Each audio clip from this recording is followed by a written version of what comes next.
She disappeared just 100 yards from the kitchen, while her parents quietly drank tea, hearing not a sound.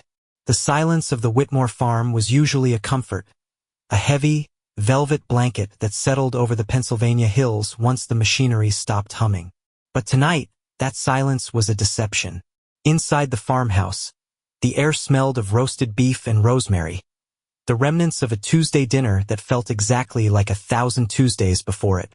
The porcelain clinked softly as Margaret dried the plates and Robert scraped the leftovers into the pail for the hogs. It was a domestic symphony of the mundane, a fortress of routine that felt impenetrable. Samuel, 14 years old and restless, sat in his bedroom on the second floor. His desk faced the window, a square of glass that looked out over the sprawling darkness of the southern acreage. He was supposed to be solving algebraic equations, but his eyes kept drifting to the black void beyond the pane. The sun had set hours ago, and the moon was obscured by a thick quilt of clouds, turning the cornfields into a singular, breathing ocean of shadow. He saw the light first, a small, piercing beam cutting through the gloom. It was Ella's flashlight. 10 minutes earlier, down in the warmth of the kitchen, Ella had stood by the back door, pulling on her denim jacket. "Dad, you looked beat," she had said, her voice light and unbothered. "I'll run down to the south field and check the irrigation valve. I'll take 10 minutes. Robert had hesitated, his hand hovering over his coffee mug. "You sure, Elle? It's pitch black out there." "I've walked that path 1,000,000 times, she smiled, grabbing the heavy metal flashlight from the hook by the door. "Besides, I need the fresh air. Calculus is frying my brain." Now Samuel watched that beam of light bobbing along the dirt path. It was rhythmic, steady. The swing of her arm, the crunch of gravel he imagined but could not hear. He watched the light move away from the safety of the house, getting smaller, swallowed by the distance. A strange, cold prickle danced down Samuel's spine. It was not a rational fear. There were no bears in these parts, no wolves, and crime was something that happened in Philadelphia, not in Lancaster County. But the way the darkness pressed against the edges of her light felt aggressive, felt hungry. He put his pencil down. He should watch her. He should keep his eyes on that light until it turned around and came back. It was a brother's instinct, ancient and unspoken. But then he looked at his textbook. The math test was tomorrow and he was failing. If he did not finish this chapter, his father would be disappointed, and his mother would give him that look of quiet worry that was worse than yelling. It was a binary choice. Indulge a childish fear of the dark and waste time, or be the responsible son and finish his work. Ella was 17. She was the responsible one. She did not need a babysitter. Samuel watched the light for 5 more seconds. It reached the edge of the standing corn, a wall of dry stalks 7 feet high. The beam swept left, then right, illuminating the pale gold leaves that rustled in the wind. Then the light stopped moving. It held steady on a patch of ground just inside the crop line. Samuel hesitated. Why had she stopped? "Sam, are you working up there?" His mother's voice drifted up the stairs, gentle but firm. "Yeah, Mom," he yelled back. He looked at the window one last time. The light was still there, motionless. He felt a sudden, sharp urge to open the sash and yell her name, to break the silence. But he did not. He sighed, turned his back on the window, and bent over his algebra. He chose the logic of the known world over the intuition of the unknown. Behind him, outside the glass, the flashlight beam flickered once, twice, and then extinguished, plunging the field back into total, suffocating blackness. The clock on the kitchen wall hummed with a low, electric buzz. It was 9 p.m. The tea in Robert's mug had gone cold, a thin film forming on the surface. He looked up from the agricultural supply catalog he had been reading, his brow furrowing slightly. He glanced at the empty chair where Ella usually sat to do her evening reading. "Margaret," he said, his voice low. "Did Ella come back in?" Margaret looked up from her knitting, her needles pausing mid-loop. She frowned, casting a glance toward the ceiling. "I did not hear the door." She must have gone straight up to her room while I was running the bath. She's probably studying. Robert nodded, but the furrow in his brow did not smooth out. She did not say good night. She is 17, Robert. She has a lot on her mind. Robert stood up. The floorboards creaked under his work boots. I'll just check. He walked to the stairs, his steps heavy. He climbed them slowly, the unease in his gut growing with every riser. He knocked on Ella's door. Elle? You awake? Silence. He opened the door. The room was pristine. The bed was made, the pillows fluffed. Her chemistry book lay open on the desk, but the chair was empty. The air in the room was stale, untouched. She was not there. Robert turned and walked across the hall to Samuel's room. He did not knock. He threw the door open, startling the boy. Samuel, Robert said, his voice sharp. Is your sister in here? Samuel spun around in his chair, eyes wide. No. Why? She is not in her room. Did you see her come back? Samuel's stomach dropped. The algebra equations blurred in front of him. No. I did not hear her come back in. Think, son. Did you see anything?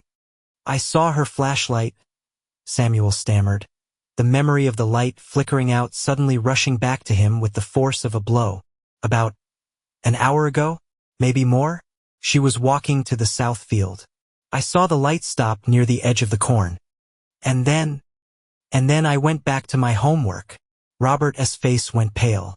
He did not say another word. He turned and ran down the stairs, the heavy thud of his boots sounding like gunfire in the quiet house. Margaret, get the big lantern. He roared from the hallway. By the time Samuel reached the kitchen, his father was already shoving his arms into his heavy coat. His mother was standing by the sink, her hands covering her mouth, her eyes wide with a dawning terror. Robert, she whispered. She never came back in, Robert said, grabbing the high-powered battery lantern from the utility closet. Samuel, stay with your mother. No, Samuel said, his voice cracking. I'm coming. I saw where she went. Robert looked at his son, seeing the fear mirroring his own. He nodded once. Stay close. They stepped out into the night. The temperature had dropped, the air biting and crisp. The farm, usually their kingdom, had transformed. The barn loomed like a giant sleeping beast. The wind hissed through the dry cornstalks, a sound like 1,000 whispering voices. Ella! Robert screamed. His voice tore through the night, raw and desperate. Ella! No answer, just the wind. They ran toward the south field. Samuel struggled to keep up with his father's long, frantic strides. The beam of Robert's lantern slashed through the dark, revealing flashes of dirt, stone, and dead grass. Every shadow looked like a figure.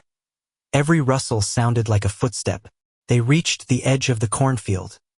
The stalks stood 7 feet tall, a dense wall of vegetation that blocked all sight. Where, Samuel? Robert demanded, breathless. Where did you see the light? Here, Samuel pointed, his hand trembling. Right around here, near the path entrance. Robert swung the lantern. The beam cut into the rows of corn. Ella, answer me. Nothing. Robert plunged into the cornfield, thrashing through the dry stalks.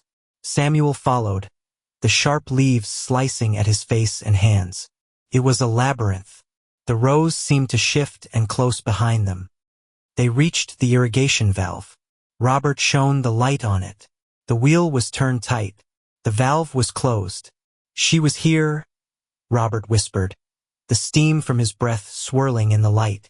She did it. She turned it off. Then where is she? Samuel asked, his voice barely a squeak. Robert spun around, sweeping the light across the endless rows of corn. The field stretched for acres, a sea of hiding places. Ella! They searched for an hour. Then 2. They walked grid patterns in the dark, calling until their voices were hoarse. The safety of their land had evaporated. Every row of corn felt like a corridor in a nightmare. The familiar farm had become a hostile, alien planet. Around 11:30 p.m., Robert stopped. He was standing in the middle of the dirt path, chest heaving. He looked at the ground, then at the sky. The realization hit him with the weight of a collapsing building. She was not hiding. She was not lost. The silence was not empty. It was heavy with presence. "Go back to the house, Samuel," Robert said, his voice dead. "Call the police." The police arrived in a wash of red and blue light that stained the farmhouse walls, destroying the privacy of the Whitmore family forever. Troopers with dogs, neighbors with flashlights, the sheriff with his grim face, they all descended on the property. The search continued through the night, a chaotic ballet of shouting men and barking dogs. Samuel sat on the porch steps, wrapped in a blanket, watching the beams of light intersect in the field like searchlights seeking an escaping prisoner. He felt sick. The image of that flashlight turning off, just snapping off, played on a loop in his mind. Dawn broke with a gray, bleak light. The mist clung to the ground, obscuring the knees of the searchers. "Over here, Sheriff!" The shout came from the edge of the southern field, exactly where Samuel had seen the light stop. Samuel stood up. His father, who had been speaking to a deputy near the barn, broke into a run. Samuel followed, ignoring his mother's plea to stay back. A circle of troopers had formed around a spot on the dirt path, just before the corn began. They were looking down at something. The sheriff held up a hand to stop Robert. "Robert, hold on. Do not touch anything." "Is it her?" Robert choked out, trying to push past. "Is she hurt?" "It is evidence," the sheriff said, his voice strange, unsettled. Robert pushed through the line of men. Samuel squeezed in behind him. There was no body. There was no blood. There were no signs of a struggle. The dirt on the path was relatively smooth, save for the fresh boot prints of the police. But there, positioned neatly in the center of the path, were Ella's shoes. They were her white canvas sneakers with the blue laces. But they were not thrown haphazardly, as if kicked off in a fight or lost while running. They were placed side by side, perfectly parallel. The heels were aligned. The laces were tied. It looked as if she had simply stopped walking, bent down, untied them, took them off, tied them back up, placed them on the ground with the care of someone entering a holy place, and then stepped off the face of the earth. The sight was more horrifying than blood. It was grotesque in its orderliness. It implied a pause. It implied a moment of calm in the middle of an abduction. Or worse, it implied cooperation. "The dogs?" Robert whispered, staring at the shoes as if they were venomous snakes. "What do the dogs say?" The canine handler shook his head, looking pale. "That's the problem, Mr. Whitmore. The dogs tracked her scent from the house, right down this path. They go right up to the shoes. And then nothing," the handler said, looking at the wall of corn. "The scent just stops. It does not go into the corn. It does not go back to the house. It's like she evaporated out of her shoes and went up." Samuel looked at the shoes. He imagined his sister standing there in the dark. He imagined the thing that met her. Did it speak to her? Did it tell her to take them off? Why would she listen? Or had she done it herself? The meticulous nature of the scene sent a wave of nausea through him. It shattered the theory of a frantic struggle. This was cold. This was methodical. The neatness of the shoes mocked them. It was a message. "I have her, and I took her quietly, and there is nothing you can do about it." The investigation dragged on for months, then years. The seasons changed, the corn was harvested, the snow fell, and the corn was planted again. But the Whitmore farm never recovered. The silence that had descended that night never lifted. It only changed texture, becoming heavy with grief and unanswered questions. The police theories dried up. Runaway? No money taken, no bag packed. Abduction? No tire tracks, no footprints, no witnesses. Murder? No body. The shoes remained in an evidence locker, sealed in plastic, the white canvas slowly yellowing. Robert Whitmore withered. The strong, capable farmer became a ghost. He spent his days sitting on the porch, staring at the southern field. He stopped farming. He stopped going to church. He just watched the corn, waiting for it to give her back. Margaret died 5 years later, her heart simply giving up under the weight of the ambiguity. Samuel grew up. He moved away, became an engineer, built things that made sense, things that followed the laws of physics. But he never slept with the curtains open. 10 years after that night, Samuel returned to the farm to pack up the house.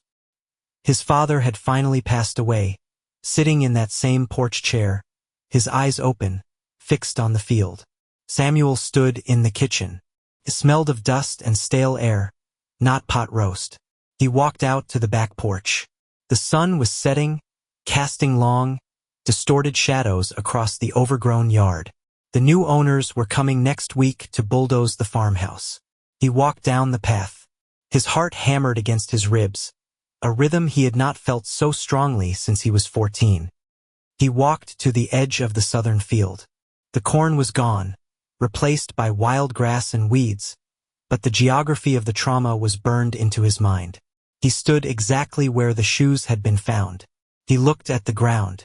Then he looked up at the sky. For years, Samuel had tortured himself with the why. Why the shoes? Why take them off? And then, standing in the fading light, the epiphany struck him. It was a cold, quiet realization that settled into his bones. They had all assumed the shoes were left behind because she was forced to leave. But looking at the perfect alignment, the lack of struggle, he realized the truth was far worse. You take your shoes off when you enter a home. You take your shoes off out of respect. You take your shoes off when you do not intend to walk on the dirty ground anymore. The flashlight had not just turned off. It had been switched off. Ella had not been dragged away screaming. Whatever had met her at the edge of the cornfield, whether it was a man with a silver tongue, a madness that snapped in her brain, or something older and darker that lived in the soil itself, it had not taken her by force. It had convinced her. It had offered her something that made her unlace her shoes, place them neatly on the dirt to leave the world of men behind, and step willingly into the dark. The horror was not that she was taken. The horror was that she might have gone with it. Samuel looked at the swaying grass. The wind picked up, whispering through the weeds. For a fleeting second, he thought he saw a flicker of light deep in the woods, a pale beam bobbing in the distance. He did not call out. He did not investigate. He turned around, walked back to his car, and drove away, leaving the farm to the silence that had claimed his sister, finally understanding that some doors, once opened, can never be closed, and some guests, once invited, never leave.